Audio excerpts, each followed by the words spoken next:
शेतकऱ्यांकडून थकीत रक्कम टाकून वीज बिल वसूल। गतवर्षी सरकारकडून शेतकऱ्यांच्या बिलावर 0 रुपये, मात्र आता पुन्हा वसुली होत असल्याने शेतकऱ्यांमध्ये संभ्रम।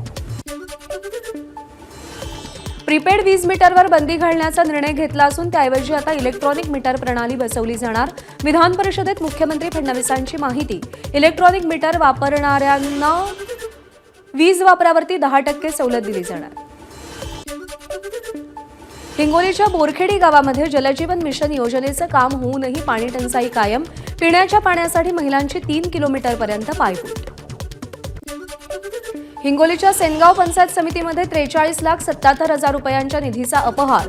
2 लेखाधिकारी आणि 2 कनिष्ठ सहाय्यक असा 4 जणांवरती गुन्हा दाखल।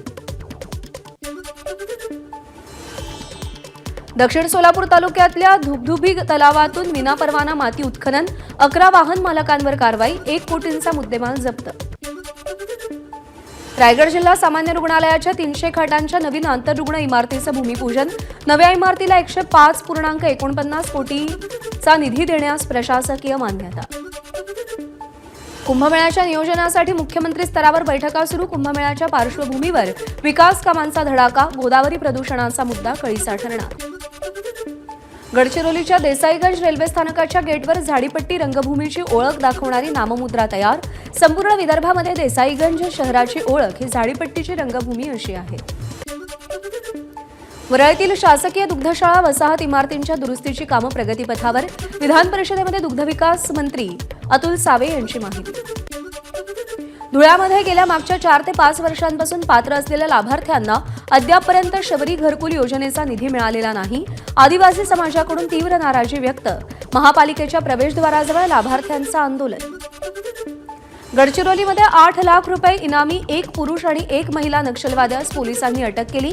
केलू पांडे मडकाम आणि रमा दोहे कोरचा अशी अटक करण्यात आलेल्या नक्षलवाद्यांची नावं।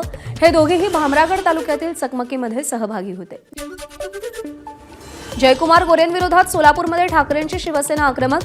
गोरेंसारखे पालकमंत्री सोलापूरला नको, ठाकरेंच्या सेनेची मागणी। जयकुमार गोरेंना बदनाम करण्यासाठी फलटणच्या एका विकृत नेत्याचं षडयंत्र। माजी खासदार रणजित निंबाळकरांचा आरोप। याविरोधात पोलीस महासंचालकांनी चौकशी करावी अशी मागणी।